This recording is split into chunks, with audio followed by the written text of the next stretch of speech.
ایک لفظ ہے حدیث پاک میں جس کو عافیت کہتے ہیں۔ ترمذی شریف میں حضرت سیدنا عباس بن عبد المطلب رضی اللہ تعالیٰ عنہ آپ کی روایت موجود ہے، فرماتے ہیں میں نبی پاک صلی اللہ تعالیٰ علیہ وسلم کی خدمت عالی مرتبت میں حاضر ہوا تو میں نے عرض کی یا رسول اللہ صلی اللہ تعالیٰ علیہ وسلم مجھے ایسی چیز بتائیں جو میں اپنے رب سے مانگوں۔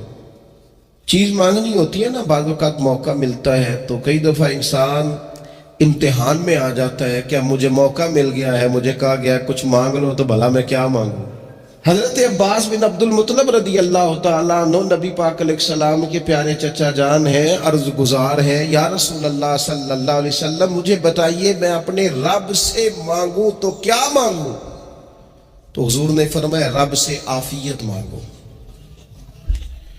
کہتے میں کچھ دن رکا، کچھ دنوں کے بعد پھر حاضر بارگاہ ہوا اور عرض کی یا رسول اللہ صلی اللہ تعالیٰ علیہ وسلم مجھے بتائیے میں اپنے مالک سے مانگوں تو کیا مانگوں؟ تو حضور نے پھر فرمایا اللہ سے مانگنا تو عافیت مانگنا۔ بزرگ فرماتے ہیں یہ عافیت کیا ہے؟ عافیت یہ ہے کہ یا اللہ ظاہری پریشانیاں، باطنی پریشانیاں، اے اللہ ظاہر کے میل کچیل بھی دور ہو جائیں، باطن کے بھی دور ہو جائیں، اے اللہ ہر معاملے میں، ہر آزمائش میں، ہر دکھ میں ہمیں تیری پناہ نصیب ہو جائے۔ یہ عافیت ہے۔ اور صوفیہ کرام فرماتے ہیں عافیت سے بڑی نعمت کوئی نہیں اگر کسی کو میسر آئے تو، عافیت سے بڑا حسن کوئی نہیں اگر کسی شخص کو یہ نصیب ہو جائے۔ اور ایک اللہ والے نے تو ایک اور بڑا خوبصورت ترجمہ یہاں کیا ہے، وہ کہتے ہیں عافیت کا مطلب ہے دل کا قرار، عافیت کا مطلب ہے باطن کا سکون، عافیت کا مطلب ہے انسان کے مزاج کا حوصلہ، ٹھنڈک، بردباری۔ اس بندے کو عافیت نصیب ہو جاتی ہے گویا اللہ اسے سکون کی دولت عطا فرما دیتا ہے، تھوڑے پیسوں میں بھی سکون، بغیر شہرت کے بھی سکون، کوئی بات مان لے تب بھی سکون، کوئی دھتکار دے پھر بھی سکون، لوگوں کی گڈ بک میں ہو پھر بھی سکون، اور اگر لوگ سارے مخالفت میں آ جائیں تو چونکہ اللہ نے عافیت دی ہے پھر بھی سکون۔ اللہ تعالیٰ نے ان لوگوں کو قرار کی دولت، اللہ سے عافیت مانگی جائے، اس میں دنیا کی بھی بھلائی شامل ہے، آخرت کی بھی بھلائی شامل۔ نبی اکرم صلی اللہ تعالیٰ علیہ وسلم توجہ دلاتے کہ اللہ سے تم عافیت مانگو، ہمارا نہ جی، کیونکہ سب سے بڑا مسئلہ روحانی تربیت کا ہے۔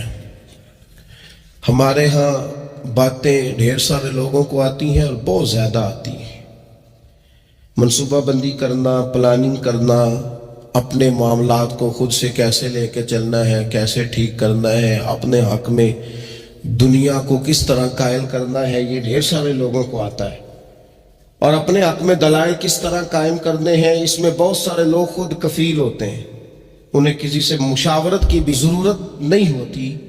لیکن اللہ کی بارگاہ سے اپنا رشتہ کیسے جوڑنا ہے، مالک سے کرم کا سوالی کس طرح کر کے ہونا ہے، اللہ سے عافیت کا سوال کیسے کرنا ہے، یہ چونکہ روحانی تربیت میں ہمارا مزاج نہیں ہوتا لہذا ہم اس طرف جاتے نہیں، ہم وہ اپنی مرضی کی چیزیں، یعنی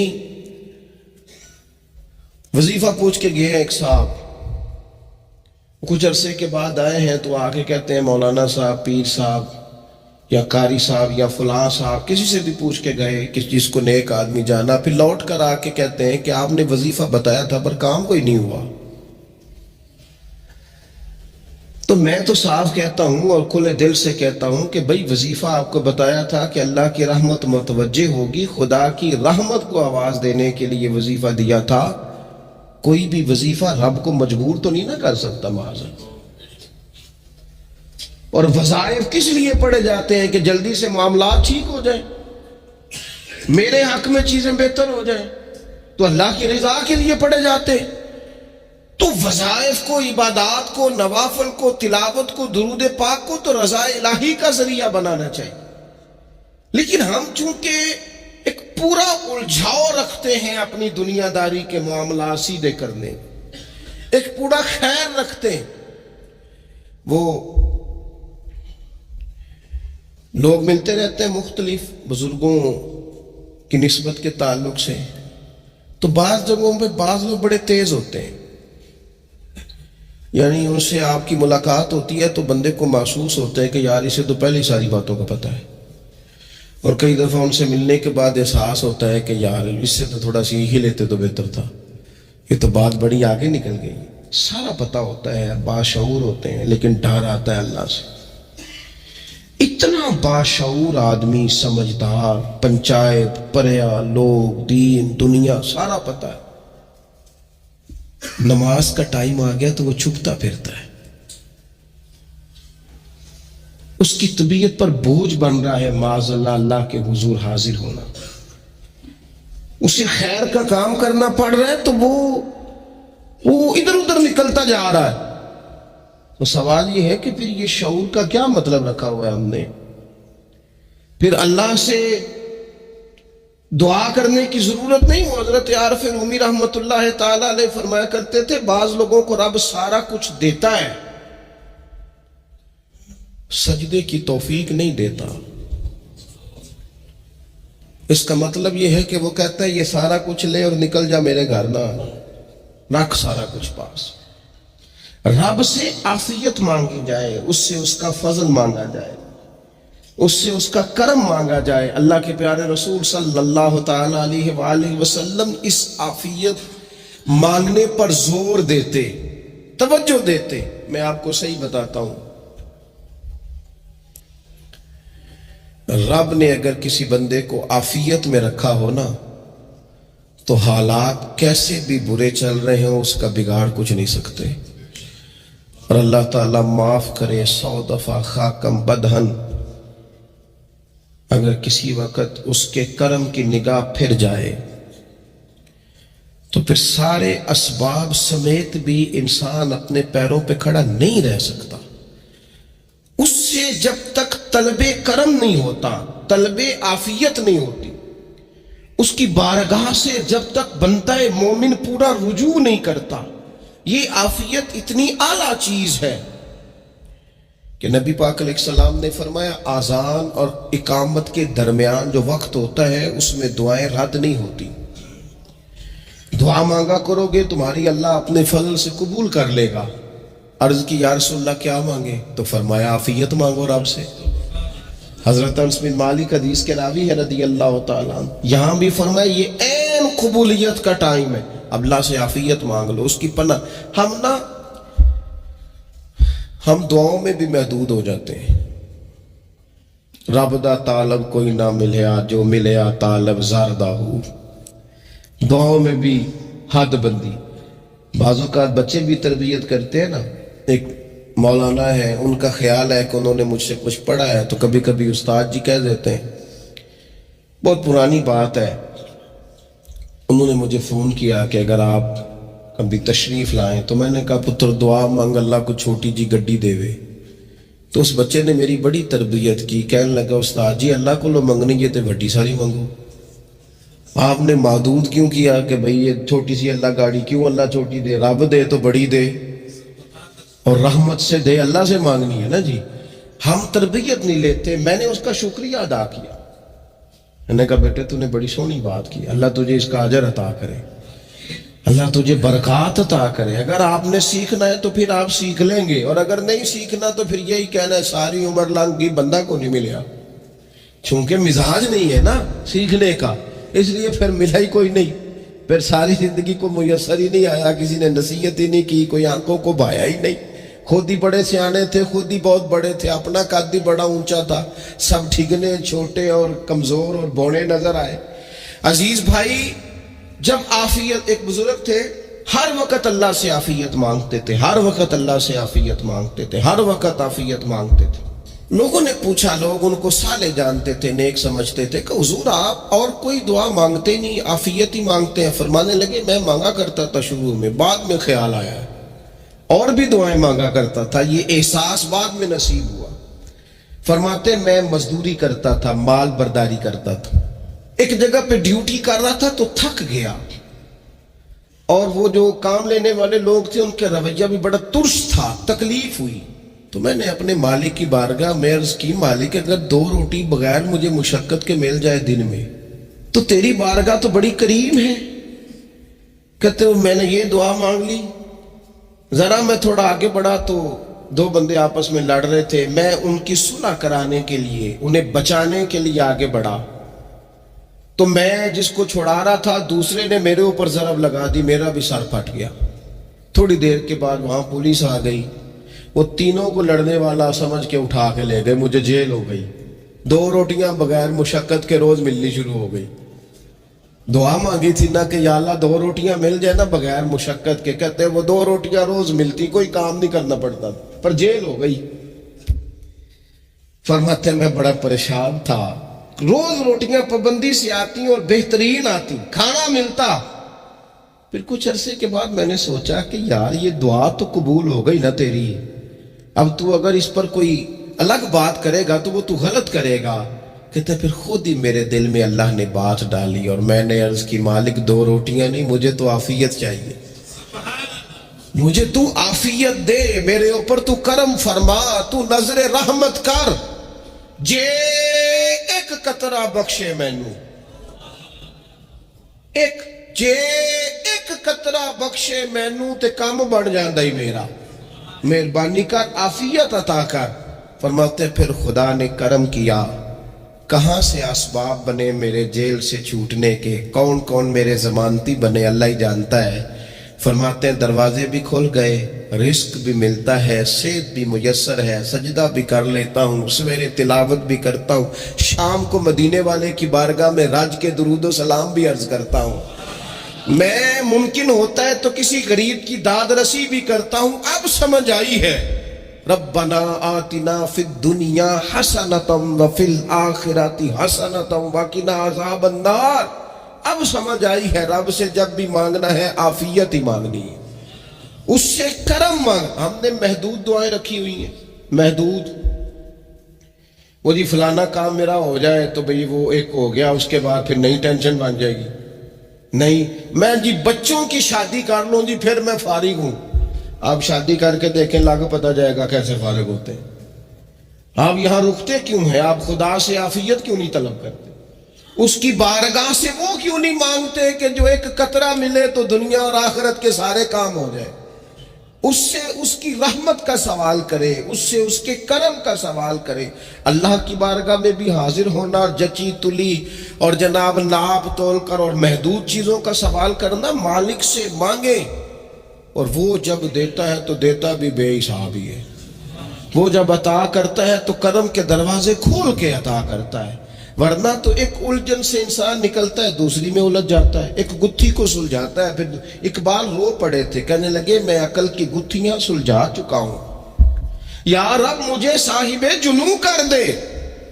اللہ یہ بڑا میں نے ہیر پھیر دیکھ لیا, مجھے دیوانہ بنا.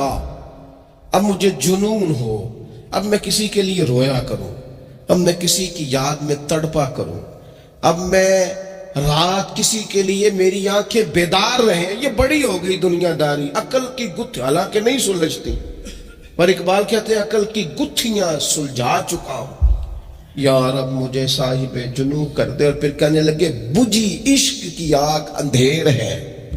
اب یہ مسلمان نہیں, یہ خاک کا ڈھیر ہے.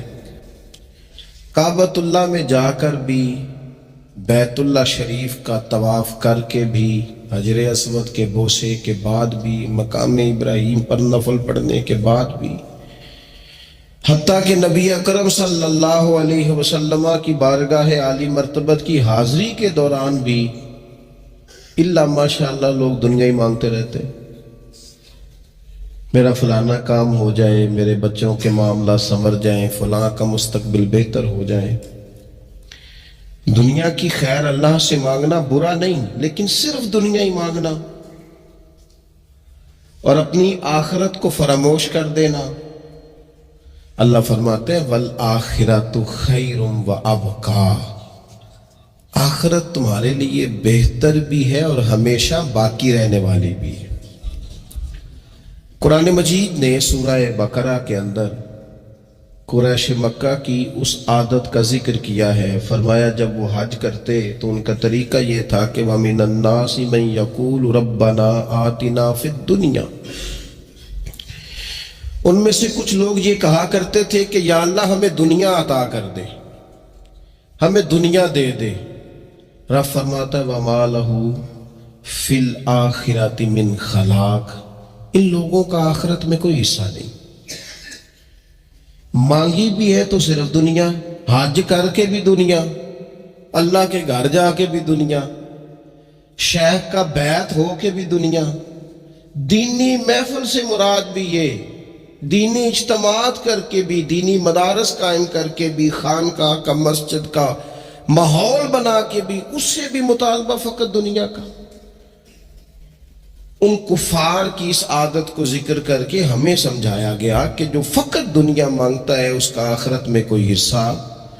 اور فرمایا کچھ لوگ ایسے ہیں وَمِنْهُمْ مَنْ يَقُولُ رَبَّنَا آتِنَا فِي الدُّنْيَا حَسَنَةً. اچھا انہوں نے دنیا بھی مانگی تو صرف دنیا مانگی، حسنہ نہیں مانگی.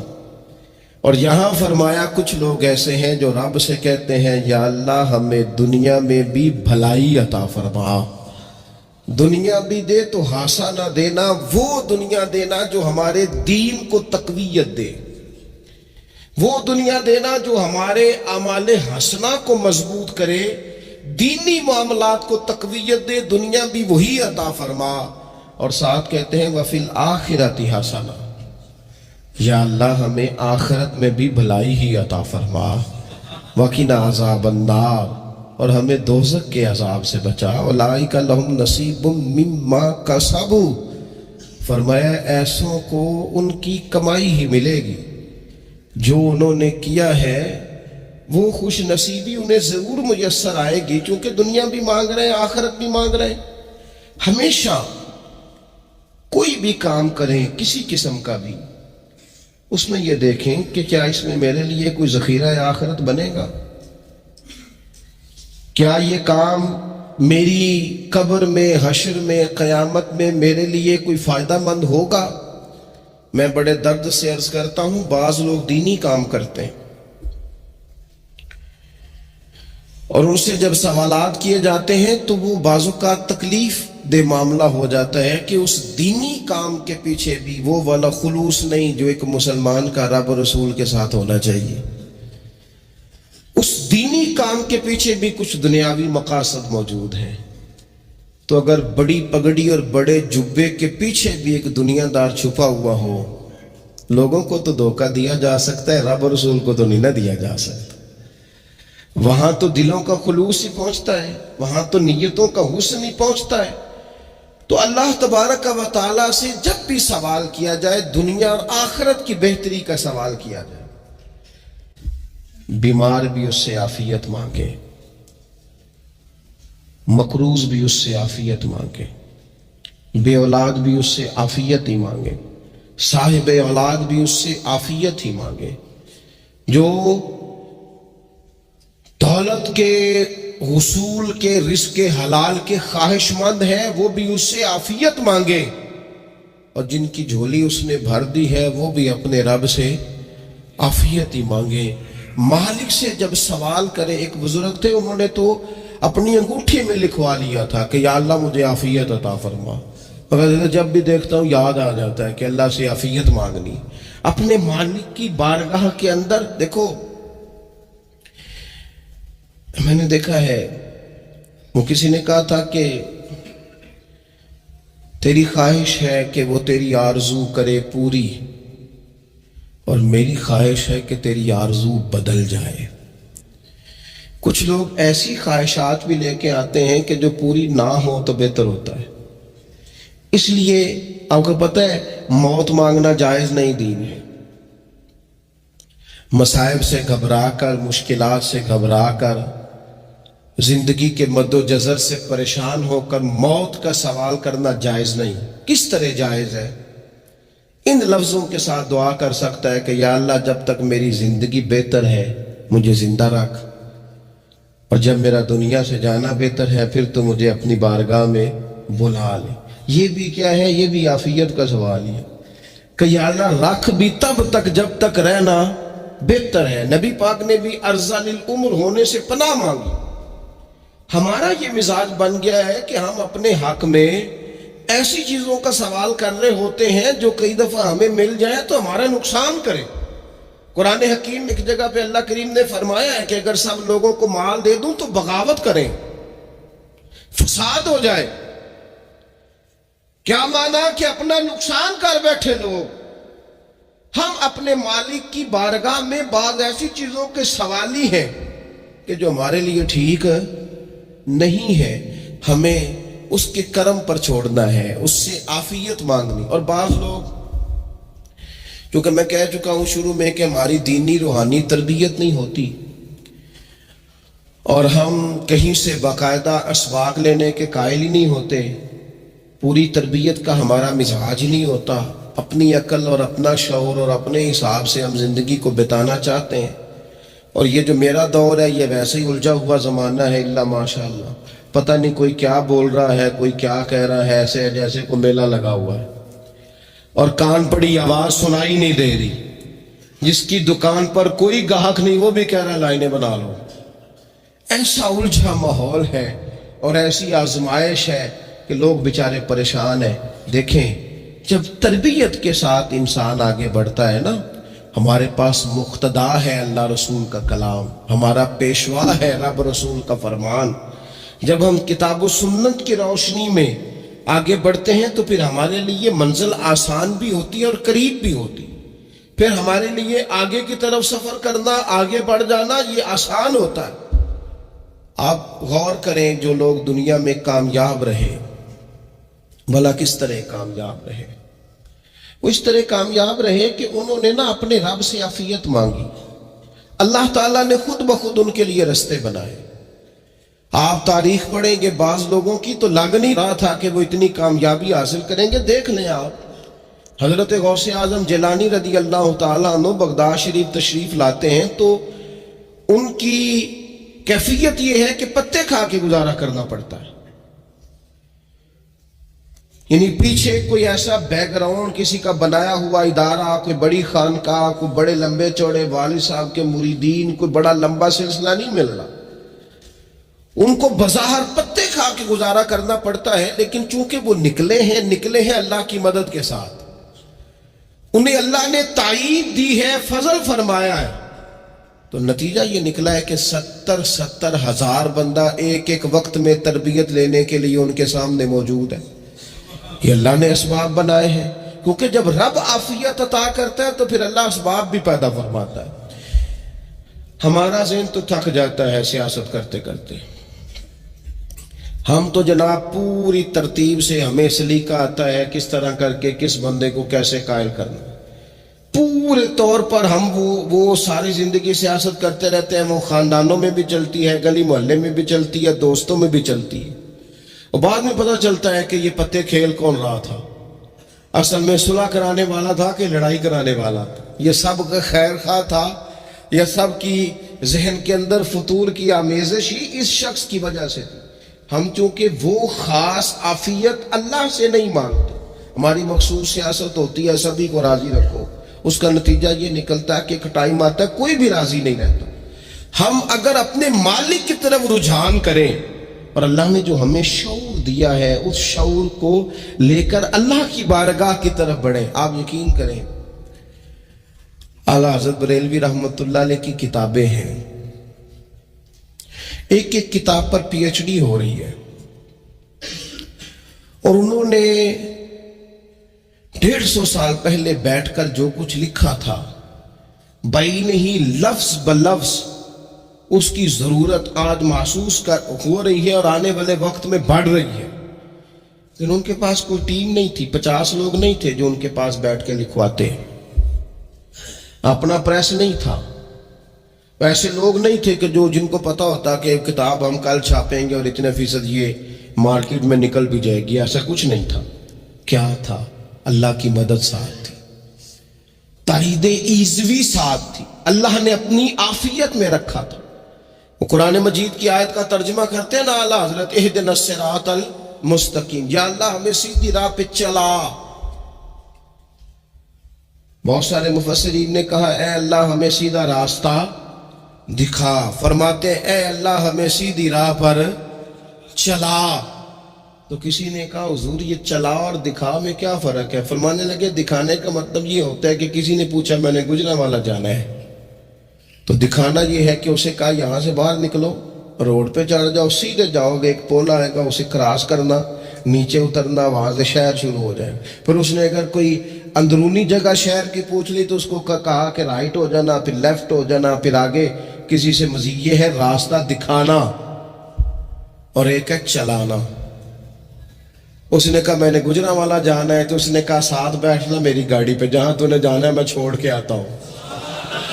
یہ راستے پہ چلانا ہے، یہ مقام تفکر ہے۔ آپ اس پر غور فرمائیں گے، کہتے یا اللہ تو ہمیں راستہ دکھائے گا اور دکھاتا ہے، لیکن چاروں جانب شیطان بھی تو بیٹھا ہے نا، فتنے بھی تو ہیں نا، تو اگر تیری رحمت ساتھ ساتھ رہے، مانا کہ محبت کے سفر میں ہر گام پہ 100 مشکل ہے، لیکن یہ سفر آسان بھی ہے اگر ساتھ تمہارا ہو جائے۔ اگر تو ساتھ چلے تو پھر یہ سفر مشکل ہے۔ وہ ہارون رشید نا اپنے محل کی چھت پہ ٹہل رہا تھا، سب سے اوپر والے چوارے پر، نیچے سے حضرت بہلول دانا گزر رہے تھے، اوپر اس کے ساتھ سپاہی بھی تھے، گن مین بھی تھے۔ اس نے کہا یہ بابا تو ذرا اوپر اٹھاؤ۔ انہوں نے ایک ڈولی، ایک ٹوکری سمجھ لیں، اس کو رسیاں باندھ کے نیچے پھینکا۔ نیچے جو سپاہی تھے ان کو کہا کہ یہ بابا جی کو پکڑ کے اس میں بٹھاؤ۔ انہوں نے جبرن تھاما بابا جی کو، اس میں ڈالا، اوپر والوں نے کھینچ لیا۔ 2-3 منٹ لگے۔ ہارون رشید کے سامنے حضرت بہلول دانا پہنچ گئے تو تھوڑے ناراض بھی ہوئے کہ یہ کوئی طریقہ تو نہیں نا بلانے کا۔ ملاقات ہوئی تو کہا کیوں بلایا؟ کہنے لگا ایک مسئلہ پوچھنا تھا۔ فرمانے لگے بادشاہ ہے نا، تیرے مسئلے پوچھنے کا بھی اپنا ہی انداز ہے، پوچھ مسئلہ۔ کہنے لگا بابا پوچھنا تھا کہ آپ اللہ تک کیسے پہنچے؟ حضرت بہلول دانا چپ کر گئے۔ 2-4 منٹ کے بعد کہنے لگے جس طرح ابھی زمین سے تیرے تک نہیں پہنچا، بالکل اسی طرح ہی پہنچ گیا اور رب کریم کی بارگاہ تک، اور وہ بھی جو اس نے کرم فرمایا ہے، ورنہ میں تو نہیں سمجھتا کہ میں پہنچ گیا، وہ بھی اگر تیری خوش گمانی ہے۔ ہارون رشید کہنے لگا مجھے سمجھ نہیں آئی۔ فرمانے لگے تو بادشاہ جو ہے اتنی جلدی کیسے سمجھ میں آئے گی تجھے بات؟ فرمانے لگے اگر میں تجھ سے ملنا چاہتا نا تو میں ایک درخواست لکھتا، پھر کسی وزیر سے سفارشی سائن کراتا، پھر وہ جمع کراتا، پھر مجھے ٹائم ملتا کہ فلاں دن فلاں تاریخ فلاں ٹائم آ جانا، پھر آ کے میں لائن میں لگتا۔ پھر بھی تو بادشاہ ہے، تیرا موڈ بنتا ملنے کا کہ نہ بنتا۔ جب میں چاہتا تو پتہ نہیں کتنا ٹائم لگ جاتا، جب تو نے چاہا ہے نا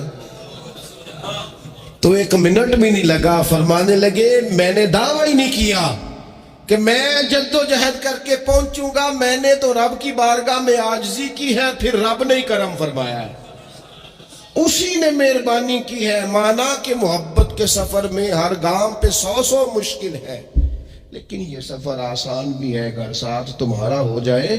اس کے کرم کا ساتھ رہا ہے، اس سے عافیت مانگی ہے، اپنے آپ کو اس کے سپرد کیا ہے تو اس نے کرم کر دیا۔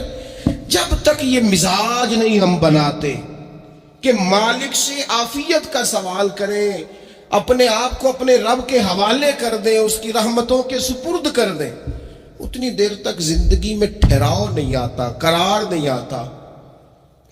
مشکات میں موجود ہے، اللہ کے پیارے رسول صلی اللہ تعالی علیہ وسلم تیمارداری کے لیے گئے تو صحابہ کرام فرماتے ہیں وہ بندہ نا اتنا پتلا نحیف اور لاغر ہو گیا تھا جس طرح چڑیا کا بچہ ہوتا ہے، کمزوری ضعف طاری تھا۔ تو محبوب کریم نے اسے دیکھا تو بڑے کریمانہ انداز میں کریم فرمانے لگے تو کوئی دعا نہیں مانگتا، تو عافیت نہیں مانگتا اللہ سے؟ عرض کی یا رسول اللہ صلی اللہ تعالی علیہ وسلم، میں نے اپنے رب کی بارگاہ میں عرض کی ہے مالک قیامت کا عذاب بڑا سخت ہے، میں نہیں برداشت کر سکتا، تو نے اگر مجھے کوئی سزا دینی ہے تو یہی دے لے، قیامت کو نہ دینا۔ تو کہتے ہیں محبوب فرمانے لگے سبحان اللہ، او خدا کے بندے تو رب کی سزا دنیا میں بھی نہیں سہ سکتا، اللہ سے یہ بھی سوال نہ کر تو رب سے کہہ ربنا آتنا فی الدنیا حسنۃ وفی الآخرۃ حسنۃ وقنا عذاب النار. تو رب سے دنیا میں بھی حسنہ مانگ، بھلائی مانگ، تو آخرت کے لیے بھی بھلائی مانگ، تو اس سے عافیت کا سوال کر. تو نے یہ سوال کیوں کیا؟ عرض کی یا رسول اللہ کرم ہو گیا ہے، مجھے سمجھ آ گئی، اب میں اسی طرح ہی کروں گا. عزیز دوستو، ہم کہاں سہ سکتے ہیں؟ ہم دنیا میں رب کی سزا ہم نہیں سہ سکتے، ہم کمزور ہیں. تو گرمی نہیں سہ سکتے، شدید سردی نہیں سہ سکتے، شدت کی بھوک لوگ نہیں سہ سکتے، کوئی آزمائش نہیں سہ سکتے. وہ جو لوگ بعض اوقات کہہ دیتے ہیں نا جی فلاں چیز ہمارے اعمال کا نتیجہ ہے، تو میں کیا کرتا ہوں، نہ کوئی یار، ہم تو یہ بھی نہیں سہ سکتے، ہم کہاں برداشت کر سکتے ہیں، ہمیں تو وہ معاف ہی فرمائے. ہم حساب والے ہیں ہی نہیں، ہم تو صرف معافی والے ہیں. ہم سے نہ حساب پوچھے، اس نے حساب پوچھا تو پھر تو بڑی مشکل ہو جائے گی.